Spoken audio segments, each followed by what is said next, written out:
ఈరోజు మనం చదువుకున్నటువంటి పాఠ్యభాగము రోమిలకు రాసినటువంటి పత్రిక 3వ అధ్యాయము 21 నుంచి 31 వచనం వరకు ఉన్న లేఖన భాగము చూస్తే ప్రారంభ భాగంలో ఇట్లా ఉన్నది. ఇట్లుండగా ధర్మశాస్త్రమునకు వేరుగా దేవుని నీతి బయలుపరచబడుచున్నది. దానికి ధర్మశాస్త్రమును ప్రవక్తులను సాక్ష్యం ఇచ్చుచున్నారు. ఈరోజు పాఠ్య భాగం చదువుదామని ఎవరైనా తీశారా? పొరపాటున తీసారా? ఏం కనపడింది? రోమా 22, 21, 31 దొరికిందా? పాపం ఎవరికి దొరికి సరే, ఈ మాట మనం చదివినప్పుడు దీనిలో విశ్వాసమైనది యేసుక్రీస్తు నందలి విశ్వాసం మూలమైనదై నమ్మువారందరికీ కలుగు దేవుని నీతి అయి ఉన్నది. ఈయన నట్షల్ ఈ 10 వచనాలు ఈరోజు నేను మీతో మాట్లాడుతుండగా ఈ 10 వచనాలు మీరు అర్థం చేసుకోవాలంటే ఒకటే చెప్తాను. ఈ 10 వచనాల యొక్క సారాంశము ఏమిటి అని అంటే, నమ్మువానికి, యేసుక్రీస్తును విశ్వసించువానికి, యేసుక్రీస్తునందలి అచంచలమైన విశ్వాసం ఉన్న ప్రతి ఒక్కడికి క్రీస్తునందున్న విశ్వాసమును బట్టి నీతి ధరింప చేయబడింది. నమ్మకము లేని వాడికి, ధర్మశాస్త్రాన్నే నమ్ముకున్న వాడికి ధర్మశాస్త్రమే నీతిగా ఇవ్వబడింది. సింపుల్గా చెప్తానన్నారు, కాంప్లెక్స్ చేశారు. సింపుల్గా మాట్లాడుకుందాం. అబ్రహాము గురించి మాట్లాడుకుందాం. 15:6 ఆదికాండము. అబ్రహాము దేవుని నమ్ముకొనెను, అది అతనికి నీతిగా ఎంచబడెను. అతని నీతి అంతా ఎక్కడుంది? అతను దేవుని నమ్ముకుని దేవుని యొక్క జీవన విధానం, ఆయన ఏదైతే ఆయనకు ఆజ్ఞాపించాడో, ఏదైతే ఆయన ఒక కాన్స్ట్రక్ట్ ఇచ్చాడో దాని ప్రకారం జీవించడం వల్ల అది అతనికి నీతిగా ఎంచబడింది. పాత నిబంధన ప్రజలకు నీతి లేదా న్యాయము అనేటువంటి విషయము, నీతి వాళ్ళకి ఎట్లా ఆపాదించబడుతుందంటే, ద్వితీయోపదేశకాండం 6వ అధ్యాయం 25వ వచనంలో ఈ రీతిగా ఉన్నది. మన దేవుడైన యెహోవా మనకు ఆజ్ఞాపించినట్లు ఆయన సన్నిధిని ఈ సమస్తమైన ఆజ్ఞలను అనుసరించి మనం నడుచుకున్నప్పుడు మనకి నీతి కలుగును. ఎప్పుడు నీతి కలుగుతుందంట?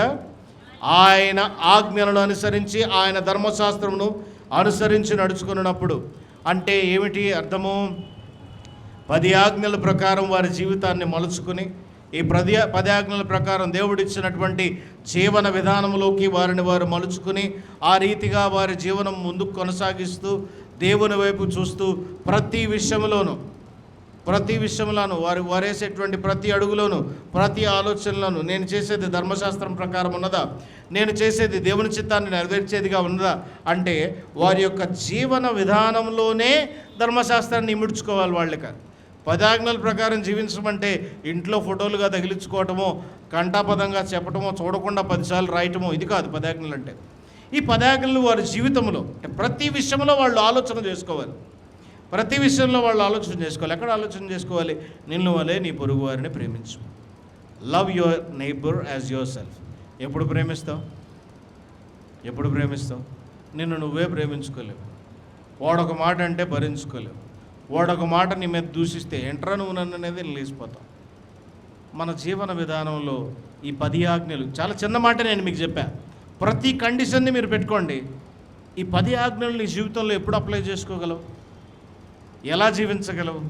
ఇలా వీరు చేస్తూ చేస్తూ చేస్తూ చేస్తూ వారికి అర్థం కాపోయినా మనకు అర్థమైంది ఏమిటి అనంటే, ఎంత చేసినా కూడా వారు ధర్మశాస్త్రాన్ని పాటించలేరు.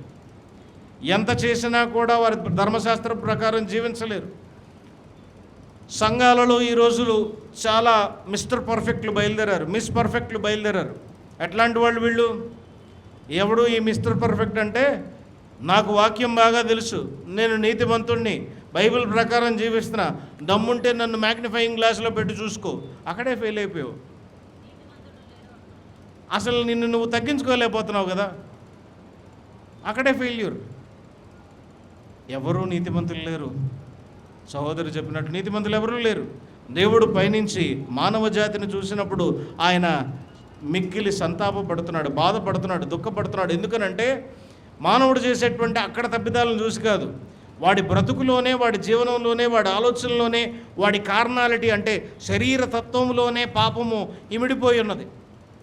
అందుకనే దావీదు మహారాజు అంటాడు కదా, మనకు వినటానికి కొంచెం కష్టంగా ఉన్నా, వినటానికి మనకు కొంచెం ఏహ్యంగా అనిపించిన, తల్లి గర్భములోనే నేను పాపం చేసిన వాడిగా బయటకు వస్తున్నాడు.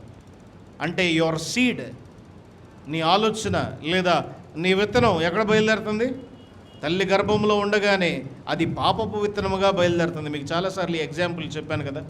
తాసుపాము పిల్ల ఎంత ముద్దుగా వచ్చినా ఎలిదాన్ని ముద్దు పెట్టుకోలేము. మొసలి పిల్ల ఎంత ముద్దు వచ్చినా ఎలిదాన్ని ముద్దు పెట్టుకోలేము. దాని బీజంలోనే తప్పుంది. ఇప్పుడు మానవ జాతి గురించి ఆలోచిద్దాం. మానవ జాతిలో తప్పు ఎక్కడ కనపడతా ఉంది? తల్లి గర్భం నుంచే వాడి యొక్క పాపము బయలుదేరుతూ ఉంది. ఇలాంటి పరిస్థితిలో ఎవరు ధర్మశాస్త్రాన్ని నెరవేర్చగలరు? ఎవరు ధర్మశాస్త్రం ప్రకారం జీవించగలరు? మనం జీవించగలవా?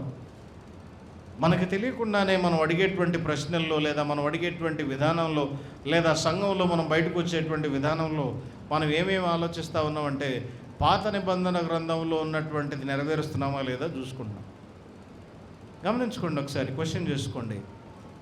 దేవుడిచ్చినటువంటి కృపను విడిచిపెట్టి, దేవుడిచ్చినటువంటి నీతిని విడిచిపెట్టి, దేవునిచ్చినటువంటి నిబంధనను విడిచిపెట్టి ఇంకా పాత నిబంధనకే యూదులు వాళ్ళు పట్టుకుని ఇంకా మాకు మెస్సయ్య రాలేదు, ఇంకా మాకు రక్షణ రాలేదు, ఇంకా మేము కృప పొందుకోలేదు అని నిజమైన కృపను వాళ్ళు విడిచిపెట్టి ఉన్నారు.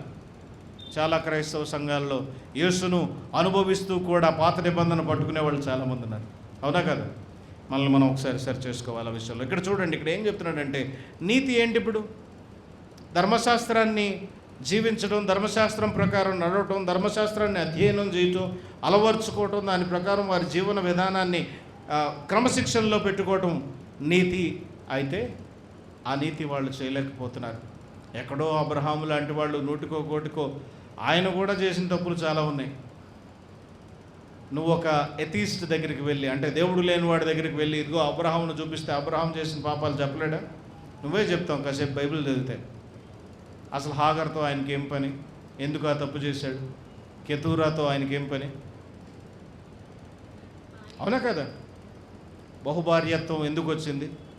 పోనీ దేవుడు ఎంకరేజ్ చేశాడు. అమ్మో మళ్ళీ నేను తప్పుడు బాధ చేయట్లేదమ్మా, ఎగ్జాంపుల్ చెప్తున్నాను అంతే. ఆయన దేవుడి నుంచి కృప పొందుకున్నాడు అని నేను జడ్జి చేయట్లే. మనం ఈ రీతిగా ఆలోచిస్తే నీతిమంతుడు అనేటువంటి వాడు ఎక్కడా లేడు. నీతిమంతుడు అనేటువంటి వాడు దేవుని దృష్టిలో అబ్రహాము ఎందుకు నీతిగా ఉన్నాడంటే ఆయన నమ్ముకున్నాడు కాబట్టి. అది ఎందుకనేది ఈరోజు మనకు అర్థమవుతుంది.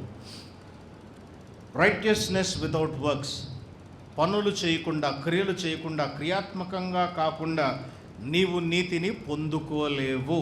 That is once and once for all done. ఎక్కడ కూడా అది నీకు కనపడదు, ఎక్కడ కూడా నీకు తెలియదు.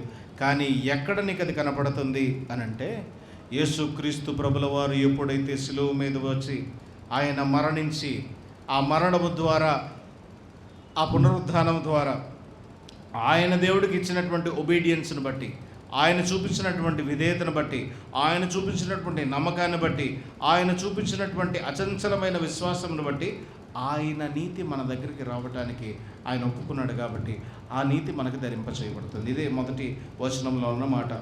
యేసు క్రీస్తు నందలి విశ్వాస మూలమైనదై నమ్మువారందరికీ కలుగు దేవుని నీతి అయి ఉన్నది.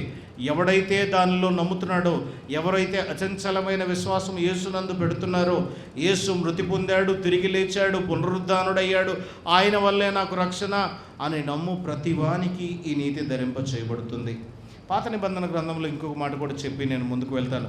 యెషయా గ్రంథము 1వ అధ్యాయం 17వ వచనములో కీడు చేయుట మానుడి, మేలు చేయి నేర్చుకునుడి, న్యాయము జాగ్రత్తగా విచారించుడి, హింసింపబడు వారిని విడిపించుడి, తండ్రి లేని వారికి న్యాయము తీర్చుడి, విధవరాలి పక్షముగా వాదించుడి. ఇది నీతి. నీతి కావాలంటే వారు చేయాల్సినటువంటి కార్యాలు ఇవి.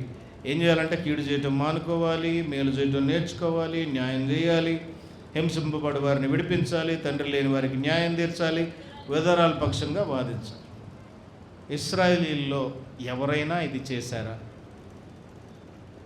అన్నీ చేసి నీతిమంతుడిగా తీర్చిదిద్దబడ్డారా? ఎక్కడ వారి జీవితాల్లో నీతి లేదు. అందుకని 23వ వచనంలో ఏ భేదమును లేదు, అందరూ పాపం చేసి దేవుడు అనుగ్రహించు మహిమను పొందలేకపోతున్నారు. ఇది యూనివర్సల్ ట్రూత్. ఎవడో నీతిమంతుడు లేడు భూమి మీద. అందరూ పాపం చేసి దేవుని యొక్క కృపను పొందుకోలేక దూరంగా ఉన్నారు. కానీ నమ్మువారు ఆయన కృపచేతనే, ఎవరైతే యేసును నమ్ముతారో ఆయన కృపచేతనే క్రీస్తు యేసు నందలి విమోచము ద్వారా ఉచితముగా నీతిమంతులని తీర్పు తీర్చబడుతున్నారు. యేసుక్రీస్తును నమ్ముకుంటే, సులువు మీద ఆయన ఇచ్చినటువంటి రక్షణ మీద నీకు నమ్మకం ఉంటే, ఇదిగో పాప బంధకాలలో నేనున్నాను, నన్ను విమోచించగలిగేవాడు యేసయ్య ఒక్కడే, నా పాపాలకి నేను పరిహారం చేసుకోలేను, నేను వేలాది రక్తమును చిందించిన, ఏమి చేసినా కూడా నాకు దానిలో నుండి విమోచన రాదు, ఓన్లీ బై క్రైస్ట్ అని నువ్వు నమ్మినప్పుడు, ఇదిగో ఆ నమ్మకం బట్టి, ఆయన ఇచ్చేటువంటి కృపను బట్టి నీకు విమోచన కలుగుతుంది. ఆ విమోచనను బట్టి నువ్వు నీతిమంతుడిగా తీర్చబడతావు అని ఇక్కడ రాయబడింది. పూర్వము చేయబడిన పాపములను దేవుడు తన ఓరిమి వలన ఉపేక్షించినందున ఆయన తన నీతిని కనపరచవలనని క్రీస్తు యేసు రక్తములందరి విశ్వాసము ద్వారా ఆయనను కరుణాధారముగా బయలుపరచెను. దేవుడు ఇప్పటి కాలమందు తన నీతిని కనపరచు నిమిత్తము తాను నీతిమంతుడును యేసునందు విశ్వాసము కలిగిన వారిని నీతిమంతునిగా తీర్చువాడనై ఉండుటకు ఆయన అలాగూ చేశాను. ఈరోజు సాయంత్రం మనం మాట్లాడుకునేటువంటి అంశం ఇదే. పాపములు, పాత పాపములు ఎవడైతే ఒప్పుకున్నాడో ఆ పాపములు యేసు క్షమించటం. So we are justified by grace. దేవుని యొక్క కృప చేత మాత్రమే మనం రక్షించబడ్డాం. మనం మీకు చెప్పాను కదా, యేసు సిలువ మీద మాట్లాడిన మాటకు అర్థము, తండ్రి వీరేమి చేయుచున్నారో వీరు ఎరుగరు గనుక వీరి పాపములు క్షమించండి. Clear their records. వారి యొక్క పాపపు రికార్డ్స్ అన్నిటినీ మీరు ఒక్కసారి క్లీన్ చేసేయండి. సిలువ మీద ఆయన భరించినటువంటి పాపాల చిట్ట, ఆయన తల మీద రాయబడినటువంటి మాట, యూదులకు రాజనే రాయబడనండి, ఏదనే రాయమనండి, ఆయన ఏమన్నాడంటే ఈ పాపాల చిట్ట కింద రక్తంతో ఆయన సైన్ చేసి, తండ్రి అయిన దేవా సమాప్తమైనది, వీళ్ళ పాపాల చిట్టకు నేను సంతకం పెడుతున్నాను, వీళ్ళ లోన్ నో అబ్జెక్షన్ సర్టిఫికేట్ నేను సైన్ చేస్తున్నా, ఇక మీదట ఈ వ్యక్తి మోజెస్ డయాన్ అనేటువంటి ఈ వ్యక్తి నా యందు విశ్వాసం ఉంచుతున్నాడు కాబట్టి వీడి పాపములు, వీడితో పాటు మానవాళిలో ఉన్నటువంటి వారందరి పాపములు, ఎవరైతే నన్ను అంగీకరిస్తారో, అంగీకరించకపోయిన వీళ్ళందరి యొక్క పాపములు ఆయన భరించాడు. కానీ అంగీకరించిన వాడికి ఆయన నీతిని ధరింపజేస్తున్నాడు, అంగీకరించిన వాడికి ఆయన రక్షణ ధరింపజేస్తున్నాడు, అంగీకరించిన వాడికి నీతిని ఆయన కిరీటంగా పెడుతున్నాడు. Jesus will justify our faith. మన విశ్వాసమును బట్టి దేవుడు మనల్ని రక్షించడానికి ఆయన సిద్ధముగా ఉన్నాడు. కాబట్టి పూర్వము చేయబడిన పాపములను దేవుడు ఏం చేస్తున్నాడంట? ఓరిమి వలన ఉపేక్షిస్తున్నాడు. మనం చేసినటువంటి పాపము దేవునికి వ్యతిరేకంగానే చేసింది. ఎందుకని అడుగుతావేమో, ఎవ్వరు చూడట్లా, నన్ను ఎవ్వరు చూడరు. నిన్న ఒక చిన్న మంచి ఒక ఆహ్లాదకరమైనటువంటి ఒక వీడియో వచ్చింది. ఆ వీడియో ఏంటంటే, మంచిగా అసెంబ్లీ జరుగుతూ ఉంది. అసెంబ్లీ జరుగుతుంటే అందరు పిల్లలు కళ్ళు మూసుకున్నారు. కళ్ళు మూసుకుంటే ఒకడు లాలీపాప్ తింటున్నాడు. వీడు లాలీపాప్ తింటుంటే పీటీ సార్ వీడియో తీస్తున్నాడు. వీడి ఉద్దేశం ఏంటి? నేను కళ్ళు మూసుకుని లాలీపాప్ తింటే ఎవడికి కనపడినాను. అక్కడ కళ్ళు మూసుకుని కరకర దాన్ని నవ్వులుతూ ఉన్నాడు. అందరూ చక్కగా ముద్దుగా చూస్తున్నారు. వాడు కళ్ళు తెరిసేసరికి వాడికి భయం వేసింది.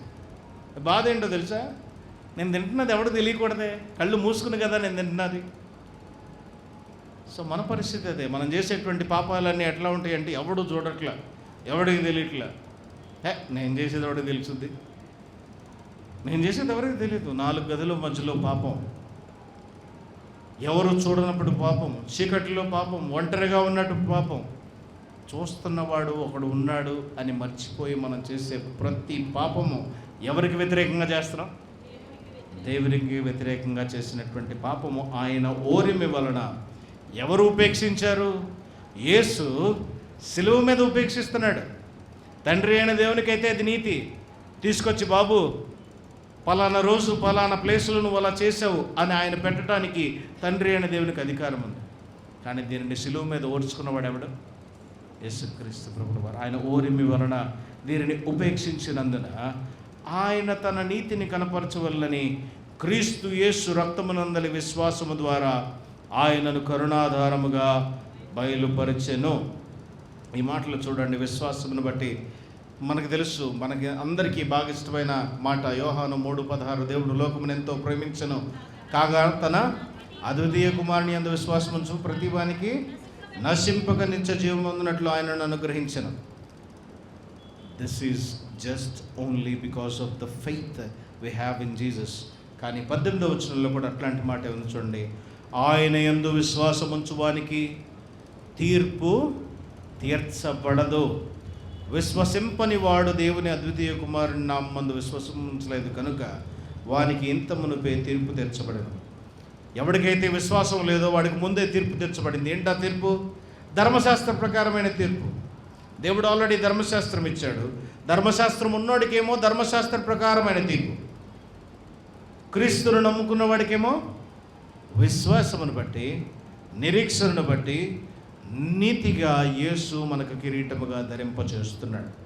సో 6:47 యోహాను సువార్త 6:47 ఒక మంచి మాట మన కొరకు రాయబడి ఉంది. విశ్వసించువాడే నిత్య జీవము గలవాడు. కాబట్టి సాయంత్రం దేవుడు ఒక విషయాన్ని మనకు జ్ఞాపకం చేస్తున్నాడు. విశ్వాసం ఉందా? ఏ విశ్వాసం? నా పాపాలను క్షమిస్తాడనేటువంటి విశ్వాసం, నా కొరకు ఆయన మరణించాడనేటువంటి విశ్వాసము, నా కొరకు ఆయన పునరుద్ధానుడే తిరిగి లేచాడనేటువంటి విశ్వాసము, నా పాపాలను ఆయన సమూలంగా చెరిపివేసి నాకు తన నీతిని ధరింపజేస్తాడనేటువంటి విశ్వాసం ఉందా? పరలోకంలో నీకు ఒక స్థలం ఉందని నీకు విశ్వాసం ఉందా? ఎలా చూస్తున్నాం మనం యేసును? విమోచకుడిగా చూడగలుగుతున్నామా? ఆయన సిలువు మీద మన పాపములన్నిటికీ ఆయన వెల చెల్లించేశాడు. Once and once for all ఒక్క మారే ఆయన ఆ చీటీని కొట్టువేశాడు. పాత నిబంధన గ్రంథంలో మరి పాపం చేసిన వాడికి ఎట్లాగా ఈ విమోచన? పాత నిబంధన గ్రంథంలో ఎవడైనా పాపం చేస్తే వాడు ఎంత తీసుకెళ్తే అంత తీసుకెళ్ళి పరిశుద్ధ స్థలములో దాన్ని చెల్లించి అపరాధ బాబు కొంచెం బాగా ఎక్కువ షార్ప్నెస్ ఎక్కువైంది. ఓకే పర్లేదు, వదిలేండి. అపరాధ పరిహారార్థ బలిగా అప్పగింపబడ్డాడు ఆయన. పాత నిబంధన గ్రంథంలో అపరాధ పరిహారార్థ బలి అంటే ఎడ్ల రక్తము, గొర్రెల రక్తము, కోడెల రక్తము, జంతువుల రక్తం తీసుకెళ్ళి అపరాధ పరిహారార్థ బలిగా దానిని వెల చెల్లించవలసి ఉన్నది. మరి ఎన్ని ఇస్తారు? ఎన్ని బలులు ఇస్తారు? లేవికాండం 16వ అధ్యాయంలో మనం చూస్తే పాప పరిహారార్థం గురించి రాయబడింది. ఎప్పుడైనా రాసుకోండి బైబిల్లో, తర్వాత చదవండి. దానిని అటోన్మెంట్ అని అన్నారు. ఎట్ వన్ మెంట్, ఒకసారే చెల్లించేటువంటి బలిగా అది లేదు. ఒకసారే చెల్లించేటువంటి బలిగా లేదు. ఎవరైనా ఒక వ్యక్తి తప్పు చేస్తే, లేదా ఒక వ్యక్తి తప్పు అంటే మన భాషలో అప్పు కదా, అప్పు చేస్తే వాడు అప్పుల పాలైపోతే ఎవరు విమోచించాలి? విమోచన గురించేగా మనం మాట్లాడుతున్నాం. ఎవరు విమోచించాలి? దగ్గర బంధువు ఎవరైనా విమోచించవచ్చు. ఈ విషయాన్ని మనం జ్ఞాపకం చేసుకుందాం. రూతు గ్రంథాన్ని జ్ఞాపకం చేసుకుందాం. ఎవరు విమోచించారు రూతుని? బోయజు విమోచించాడు. బోయజుని ఏమన్నారంటే క్రీస్తు యొక్క ముంగుర్తు అని అన్నారు. క్రీస్తు ఇప్పుడు ఏం చేస్తున్నాడు? సిలువ మీద నిన్ను, నన్ను, నీ యొక్క అప్పును, నా యొక్క అప్పును, నీ యొక్క పాపభారాన్ని, నా యొక్క పాపభారాన్ని ఆయన విమోచిస్తున్నాడు. పాత నిబంధనలో అయితే వేలాది వేలాది రక్తము చెందించబడింది. హెబ్రీయులకు రాసిన పత్రిక 10వ అధ్యాయం 3-4 వచనాలు చూస్తే, అయితే ఆ బలులు అర్పించడం చేత ఏటేటా పాపముల జ్ఞాపకము వచ్చుచున్నవి. ఏంటంట? బలులు అర్పిస్తానే ఉన్నారు, కానీ సంవత్సరం తిరిగేసరికి మళ్ళీ ఇదిగో యువర్ సిన్ ఇస్ ఫ్రెష్, నీ పాపాల చిట్ట ఫ్రెష్ అవుతా ఉన్నది. ఏలైనగా ఎడ్ల యొక్కయు మేకల యొక్కయు రక్తము పాపములను తీసివేయటం అసాధ్యము. సంవత్సరం అయ్యేసరికి, ఫర్ ఎగ్జాంపుల్, ప్రతి కారుకి హైవే దాటాలంటే టోల్ ట్యాక్స్ కట్టాలి. పొద్దాక దాటేవాడు ఏం చేస్తాడు? దానికి పాస్ తీసుకుంటాడు. ఆ పాస్ ఆడికి జీవితకాలం అంతా పనిచేస్తుందా? సంవత్సరానికి వేస్తాడు ఆ పాస్. సంవత్సరం అయ్యేసరికి మళ్ళీ దాన్ని కట్టుకోవాలి. ఇక్కడ ఈడి పరిస్థితి కూడా అంతే. పాత నిబంధనలు ఉన్న వాళ్ళందరి పరిస్థితి అంతే. ధర్మశాస్త్రాన్ని నమ్మే వాళ్ళందరి పరిస్థితి అంతే. ధర్మశాస్త్రం ప్రకారం తీర్పు తీర్చే వాళ్ళందరి పరిస్థితి అంతే. ఏటేటా వాళ్ళ పాపములు మళ్ళీ వాళ్ళకి గుర్తు వస్తున్నాయి. ఎన్ని రక్తం చిందించినా, ఎంత రక్తం చిందించినా ఆ పాపం పరిహారం అవ్వట్లా. కానీ ఒక్కమారే నీ కొరకు, నా కొరకు సిలువ మీద అర్పించినటువంటి యేసు యొక్క రక్తము మనం జ్ఞాపకం చేసుకున్నప్పుడు ఆయన యొక్క బలి. 14వ వచనం చూడండి. ఒక్క అర్పణ చేత ఈయన పరిశుద్ధపరచబడు వాన్ని సదాకాలమునకు సంపూర్ణములుగా చేసి ఉన్నాడు. హెబ్రీ 10:14. ఒక్క అర్పణ చేత ఈయన పరిశుద్ధపరచబడు వారిని సదాకాలమునకు సంపూర్ణులుగా చేసి ఉన్నాడు. Once and once for all. ఒక్క మారే శిలువ మీద ఆయన తన ఒకడే కుమారుని అర్పించడం వలన, ఓన్లీ వన్స్, ఒకసారి నువ్వు నమ్మితే చాలు, ఒకసారి నువ్వు నమ్మకం పెడితే చాలు, ఒక్కసారి ఆయన రక్తంలో నీ వస్త్రాలను ఉతుక్కుంటే చాలు, ఆ రక్తము నీ పాపములను పరిహరించి ఒకసారి నీ పాపాలన్నింటినీ ఒకసారి తీసుకుని వెళ్ళిపోయి నీకు నీతిని ధరింపచేయడానికి, క్రీస్తు నీతిని. ఎట్లా జరుగుతుంది ఇది? నువ్వు కార్యాలు చేయాలా? నువ్వు కష్టపడాలా? ఈ రక్తంలో నిన్ను కడగబడుకోవటానికి నువ్వు చేయాల్సిందేంటి? ఏం కష్టపడాలి? గుండు కొట్టించుకోవాలా? మోకాళ్ళ మీద నడవాలా? కానుకలు అర్పించాలా? లక్షలు ఇవ్వాలా? మంచి మేకపోకం తీసుకొచ్చింది రోడ్డు మధ్యలో బలి ఇవ్వాలా? What should you do? ఏమి చేస్తే నీకు ఈ నీతి ఇస్తున్నాడు దేవుడు? ఏమి చేస్తే నీకు ఈ రక్షణ ఇస్తున్నాడు దేవుడు? What are you doing to get this? ఏమక్కర్లేదు, ఆయన మీద విశ్వాసం వల్ల మాత్రమే నువ్వు ఇది పొందుకోగలుగుతున్నావు. యేసుక్రీస్తు ప్రభుల వారు ఒక్కసారి ఇది చేయటం వల్ల నీకు ఫ్రీడమ్ ఇవ్వబడింది, నీకు స్వేచ్ఛ స్వతంత్రాలు ఇవ్వబడినాయి. పాపపు బందీవి కాదు నువ్వు, కాదు పాపపు బంధకాల్లో నువ్వు జీవించట్లేదు. కాదు పాపం అంటే నీకు భయం లేదు. కాదు పాపం నిన్ను చూసి భయపడాలి, కానీ నువ్వు పాపాన్ని చూసి భయపడవు. నిజముగా విశ్వాసం ఉన్నవాడు పాపాన్ని చూసి భయపడ్డు. చాలామంది పాపాన్ని చూసి భయపడుతూ ఉంటారు. ఏంటో తెలుసా? సబ్మిషన్ అన్నమాట అది. పాపానికి దే సబ్మిట్ దెమ్సెల్స్. ఏమోనండి, ఏమనుకోద్దు, తర్వాత చేస్తా, ఏమనుకోద్దు, తర్వాత చూద్దాం, గుళ్ళోకి రాయ్యా, ఏమనుకోద్దు, తర్వాత చూద్దాం, ఇంకో పని చేయ, బాప్తిస్వం తీసుకో, ఏమనుకోద్దు, తర్వాత చేద్దాం. ఈ తర్వాత ఎందుకనంటే పాపానికి బందీగా ఉన్న వాళ్ళందరూ చేసేటువంటి ఆలోచనది. కానీ క్రీస్తు విధేయుడుగా, సిలువు మీద విధేయుడుగా ఉండటం వలన మనకి స్వేచ్ఛ స్వాతంత్రాలు ఇస్తున్నాడు. ఇప్పుడు మనం స్వేచ్ఛలో ఉండాలా, బందీగా ఉండాలా? పాపపు బందీగా ఉండటానికి ఇష్టపడాలా, స్వేచ్ఛగా ఉండటానికి ఇష్టపడాలా? ఏం సాధించాలి? నువ్వు ఏ కార్యం ద్వారా అది చేయలేవు. నీ బలుల ద్వారా, నీ డబ్బుల ద్వారా, నీ జీవితం ద్వారా నీ బిడ్డల్ని తీసుకొచ్చి నరికి దేవుని ముందు పెట్టినా కూడా నీకు రక్షణ రాదు.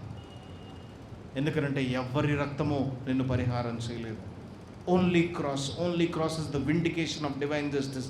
దేవుని కోపమును చర్చించడానికి యేసుక్రీస్తు సిలువ మాత్రమే పనికి వస్తూ ఉన్నది. అందుకని ఇక్కడ ఇంకో మాట అంటున్నాడు, కృపాధారం అంటున్నాడు. 25వ అధ్యాయం నిర్గమకాండంలో చూస్తే అక్కడ కృపాధారము, కరుణాపీఠం మనకు కనపడుతూ ఉంది. కరుణాపీఠం ఎట్లా ఉందండి? ఈ కరుణాపీఠం కింద కెరూబులు, శరూబులు ఉన్నారు. ఈ శరూబుల కింద ధర్మశాస్త్రం ఉంచబడింది. ఈ ధర్మశాస్త్రం ఉంచబడిన తర్వాత ఎప్పుడో ఒకసారి, సంవత్సరానికి ఒకసారి యాజకుడు వచ్చి అపరాధ పరిహారార్థ బలిని, ఇందాక 16వ అధ్యాయం చెప్పాం కదా, లేవికాండము, తీసుకెళ్ళి దీని మీద జల్లుతూ ఉంటాడు. ధర్మశాస్త్రం ఉన్నప్పుడు దాని మీద రక్తం చల్లాల్సిన అవసరం ఏంటి? ధర్మశాస్త్రం ఆల్రెడీ ఉన్నప్పుడు దాని మీద రక్తం చల్లాల్సిన అవసరం ఏంటి?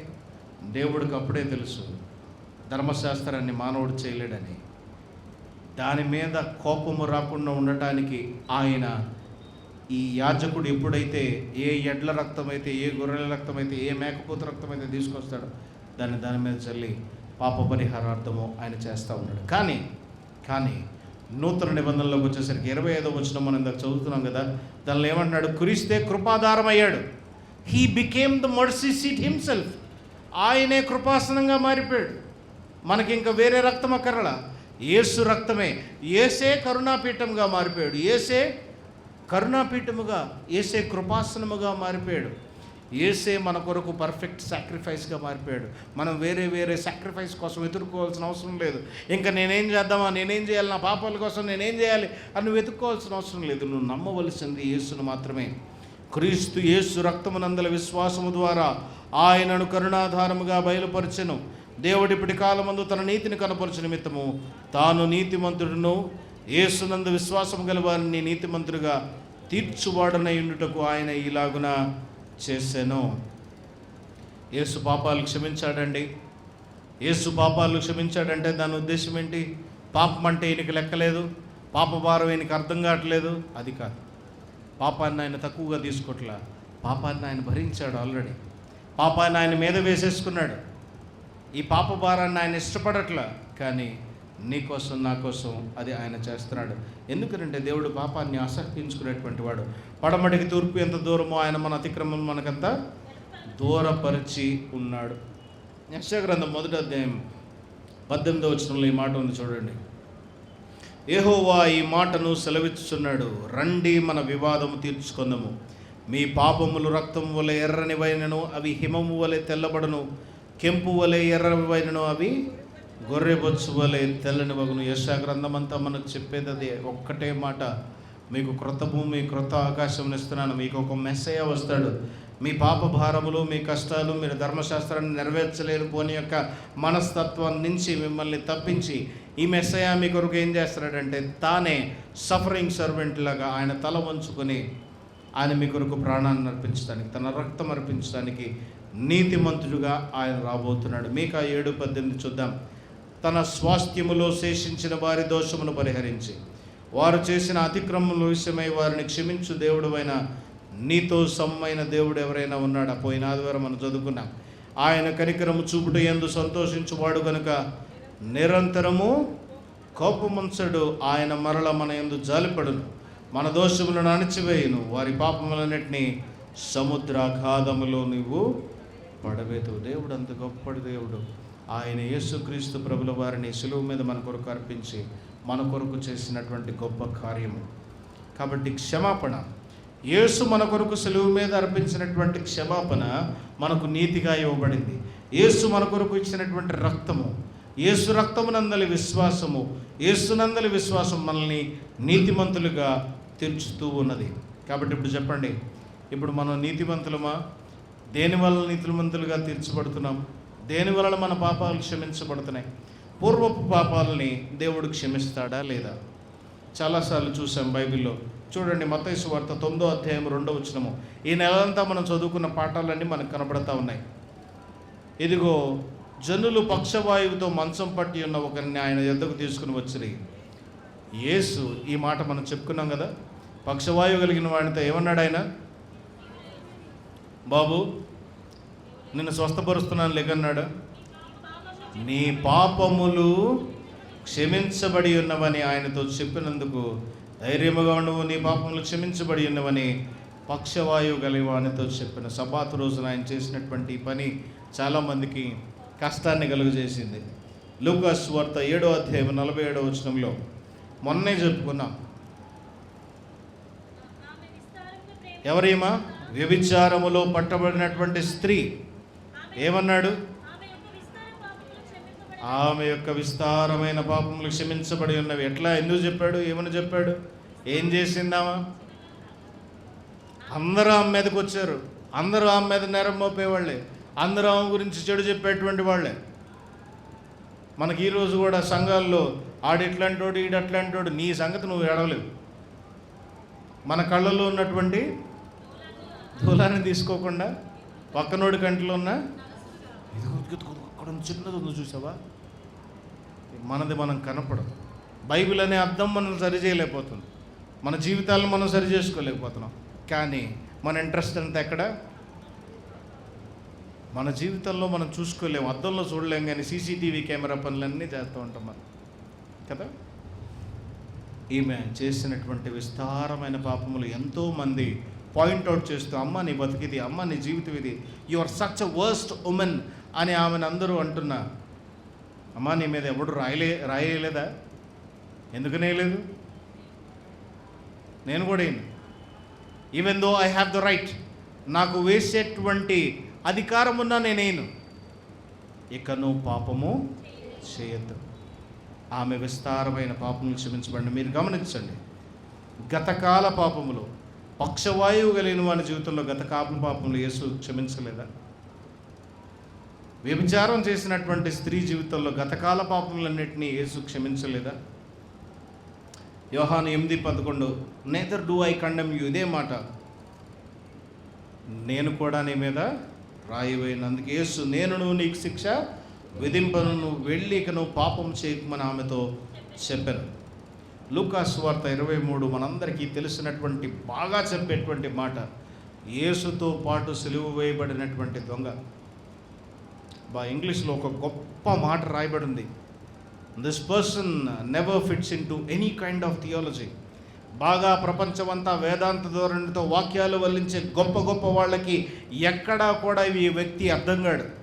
ఎందుకనంటే ఘంటాపదంగా బాప్తిస్మాలు తీసుకున్నారా అని ప్రవచనాలు చెప్పేటువంటి పాస్టర్లకి క్షమాపణ లేదు, వాడి జీవితంలో ఒక్కసారి కూడా గుడికి రాలేదు, వాడు ఒక్క మంచి పని కూడా చేయలేదు, సండే స్కూల్లో ఏమీ చెప్పలేదు, వాక్యం చెప్పలేదు, బైబిల్ చదవలేదు, అడికి ఏమీ రాదు, ఆడిట పరలోకానికి వెళ్తాడండి మేము ఒప్పుకోమంటాం. మనం అయితే యేసు ఒక్కసారి సిలువ వైపు చూసి, ప్రభువా నీ రాజ్యంలో జ్ఞాపకం చేసుకో. The only faith he had. మనకైతే ఇది తగును. నువ్వు నేను పాపం చేసాము, నువ్వు నేను తప్పు చేసాము, నువ్వు నేను చేసినటువంటి శిక్ష మనం పొందుకోవచ్చు సిలువ మీద. కానీ ఈయనైతే నీతిమంతుడు. That changed his life for ever.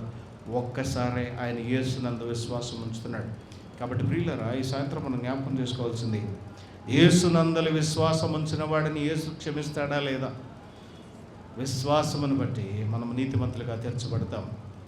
మనకి సైతాను మనకు చేసేటువంటి పని ఏమిటో తెలుసా? హెబ్రీయులకు రాసిన పత్రిక 8వ అధ్యాయం 12వ వచనములో, నేను వారి దోషముల విషయములో దయగలిగి వారి పాపములు ఇకను ఎన్నడూ జ్ఞాపకము చేసుకొనునని ప్రభువు సెలవిస్తూ ఉన్నాడు. ఏమని అంటున్నాడు?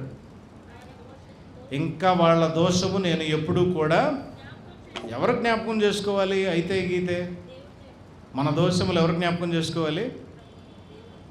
సంఘ పెద్ద జ్ఞాపకం చేసుకోవాలి, పాస్టర్ జ్ఞాపకం ఉంచుకోవాలి. అయ్యా పలానాడు ఉన్నాడు చూసావా, అమ్మో ఆడొచ్చాడండి బాప్తీసం తీసుకోవటానికి, ఆడు ఎట్టంటాడో తెలుసా? నీకు ఎందుకే? క్షమాపణ ఇచ్చింది యేసయ్య. సిలువ మీద క్షమాపణ ఇచ్చింది యేసయ్య. నువ్వు తీర్పు తెరచొద్దు, నువ్వు వాడి గురించి మాట్లాడద్దు, నీకు అధికారమే లేదు. నీ పాపాల గురించి నువ్వు లెక్క చెప్పుకో. అది ఏ పాస్టర్ అయినా, ఏ పెద్ద అయినా, ఏ విశ్వాసైనా, ఎవడైనా సరే. Don't judge the person next you. నీ విశ్వాసం ఎంత, నీ నీతి ఎంత, నీ జీవితం ఎంత, నీ కార్యాలు ఏంటో నువ్వు నీ గురించి లెక్క చెప్పుకో. ఇంకా బాగా నీకు అంతగా పక్కన వాళ్ళ గురించి కావాలంటే నీ పిల్లల గురించి నువ్వు చూసుకో. నీ పిల్లల జీవితాన్ని సరిచేసుకో, నీ కుటుంబ జీవితాన్ని సరిచేసుకో. కుటుంబం బాగోకుండా, బిడ్డలు బాగోకుండా, ఈ మాట చెప్పాలంటే నాకు భయం. ఎందుకంటే నేను తీర్పులోకి వస్తాను రేపొద్దున. ఒకవేళ నా భార్య బిడ్డలు నా మాట వినలేదనుకోండి, ఒకవేళ నా కుటుంబమే నేను చెప్పేటువంటి విశ్వాసంలో లేదనుకోండి, ఫస్ట్ పడేది నాకే. కాబట్టి మనం ఎవరినైనా ముందు అనేటప్పుడు, తీర్పు తీర్చేటప్పుడు, let us look on to our self. రెండవది, ఇక్కడ ఉన్నటువంటి గొప్ప మాట ఏమిటంటే, యేసు ఆయన ఏమంటున్నాడు? ఇక మీదట ఎప్పుడు కూడా నేను వీళ్ళ దోషాల్ని జ్ఞాపకం చేసుకుని. ఎవడు జ్ఞాపకం చేస్తూ ఉంటాడు? సైతాన్ చేసే పని అది. బాబు నువ్వు ఎంత చెడ్డాడో తెలుసా, వెళ్ళబాక, వెళ్ళి బాప్తీసం తీసుకుంటాను ఒప్పుకోబాక, ఎందుకంటే మళ్ళీ నువ్వు చేస్తావు, నేను చేయిస్తా నీతో అంటే ఎస్లాడ్ సైతాన్ని. అవునయ్యా నిజమే, నువ్వు చెప్పేది నిజమే, మళ్ళీ నేను తప్పు చేస్తాను కాబట్టి నేను రానిక దానిలోకి. అయ్యా నువ్వు ఎందుకని బల్లలో పాల్గొనవు? దానికి ఇంకా టైం ఉంది. ఎందుకు టైం ఉంది? అప్పుడు దాకా నా మాస్టర్ వేరే. ఎవడు నీ మాస్టరు? సైతాన్. సైతాన్ అంటే టీవీలు సైతాన్, ఈ సైతాన్ కాదు. అసలు సైతాన్ సంఘాల్లో ఉంది. I'm very sorry. నిజమైన ఆత్మీయ నేత్రాలతో మనం చూడగలిగి, మన దోషాలు మనకి మళ్ళీ మళ్ళీ గుర్తు చేసి, మనల్ని విశ్వాసములో రాకుండా, వెనక్కి రాకుండా ఉండేటువంటి సైతాను క్రియలను మనం బంధించాలి. ఆ విషయంలో మనం ధైర్యంగా ఉండాలి. దేన్ని బట్టి నువ్వు నీతిమంతుడిగా తీర్చబడుతున్నావు? విశ్వాసమును బట్టియే. దేన్ని బట్టి నీకు రక్షణ? విశ్వాసమును బట్టి. నువ్వు ఏ పని చేయలేవు, నువ్వు ఎన్ని చేసినా నీ క్రియలన్నీ కూడా ఎత్తలే. You have to do only one thing. యేసునందు విశ్వాసం ఉంచు, ప్రతిరోజు ఆయన సిలువ పట్టుకో, ఆయనను వెంబడించు. అటువంటి జీవితం దేవుడు మనకి దయచేయునుగాక. చిన్న మాట.